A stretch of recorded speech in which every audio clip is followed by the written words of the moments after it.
అయితే ఈరోజు రెండు పర్యావరణ పరిరక్షణ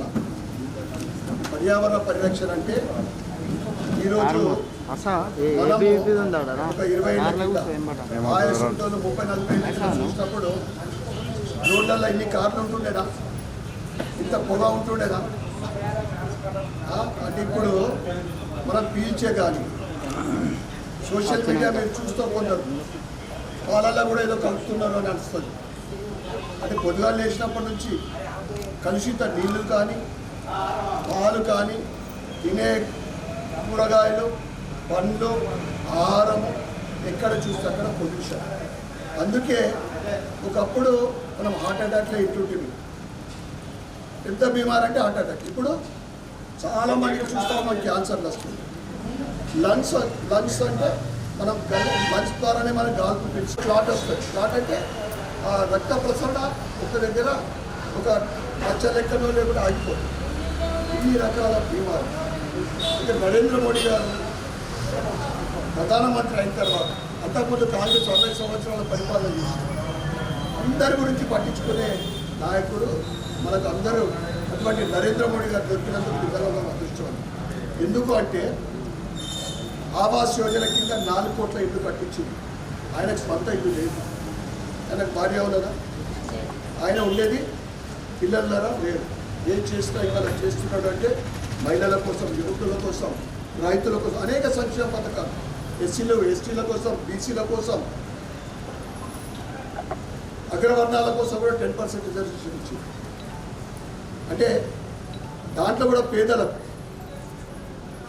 అది నరేంద్ర మోడీ గారి వల్ల జీరో అకౌంట్ అంటే అంతకుముందు అకౌంట్ ఓపెన్ చేసేది కాదు. బ్యాంక్లో మనకి ఏదైనా వచ్చేది ఉంటే పెన్షన్ వచ్చుడు లేదా ఏదైనా ఇంకా గవర్నమెంట్కి వచ్చేది ఉంటే కమిషన్ ఇవ్వాల్సి వస్తుంది. 1000 రూపాయలు వస్తే 100 రూపాయలు కమిషన్ డైరెక్ట్ మన ఖాతాలో. ఇక మా సోదరుమని చెప్పినట్లు కరోనా నుంచి రేషన్ ఫ్రీ అయింది. అంతకుముందు 2 రూపాయలు ఉంటే 1 రూపాయి అయింది. ఇవాళ కేంద్రం నుంచి నరేంద్ర మోడీ గారు 5 కిలోల బియ్యం ఇస్తూ ఉన్నారు.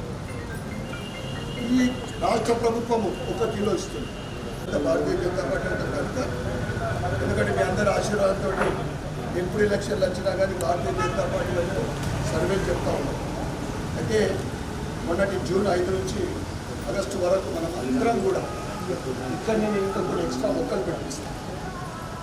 మీ ఇళ్లలో ఇంకా ఎవరన్నా మీకు చుట్టాలు వస్తాయి, మీరు ఈరోజు ఇస్తున్న మొక్కలు మీ ఇంటి ఆవరణలో నాటండి.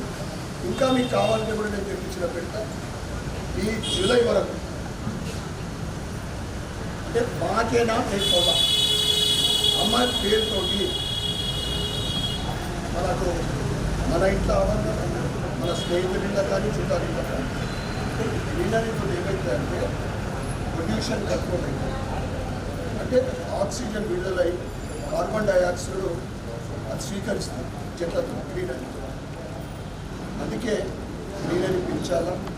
గ్రీనరీ పెంచితే మన ఆర్థిక పరిస్థితి కూడా బాగుంటుంది. ఎందుకు బాగుంటుందంటే బీమార్లలో ఇలా ఎక్కువ శాతము మనదాసంగా ఉంటాడు, ఎక్కువ మంచిగా ఉంటాడు. కనుక దాంతోపాటు శాస్త్రసభ వర్ధంతి అని చెప్పి ఆయన ఏంటంటే ఫస్ట్ మనకు స్వతంత్రం వచ్చినప్పుడు ఆయన ఒక మినిస్టర్ మనం చూసాం. మోడీ గారు వచ్చిన తర్వాత 370 ఆర్టికల్ రద్దు. కాశ్మీర్ మనది కాదు అప్పటి వరకు. కాశ్మీర్ 70% 370 ఆర్టికల్ అంటే లక్షల కోట్లు పోయినా కానీ అక్కడ ఏం పెరిగింది? టెర్రరిస్టులు పెరిగింది, నక్సలిజం పెరిగింది.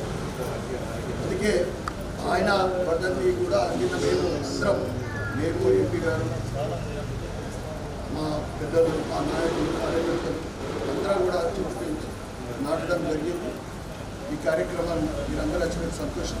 మరి వేదిక మీద ఉన్న ఆ మహిళా మోర్చా అధ్యక్షురాలు పవళిక సుబ్రహ్మణ్యం పవళిక గారు, మొన్ననే మా కార్పొరేటర్గా మరియు ప్రతిపక్ష మున్సిపల్లో మా చౌదరి స్వామి గారికి మరియు పెద్దలు డాక్టర్ కొత్త ఆశీర్వాద గారికి, మా మండల అధ్యక్షుడు మా మండలాన్ని నాకు నడిపించుకోవడం మొన్ననే కార్పొరేటర్గా మా శంకరన్న మరియు సంతోష్ గారికి ఇతర మా వరలక్ష్మి అక్క మా సోదరులందరికీ కూడా ప్రత్యేక ధన్యవాదాలు. మీకు కూడా దయచేసి ఇది విడిచిపెట్టకండి. ఇది మన కోసం, మన ఆరోగ్యం కోసం, మన కుటుంబం సంక్షేమం ఉండాలి అని కోరుకుంటూ చేసిన అందరికీ కూడా ప్రత్యేకమైన ధన్యవాదాలు.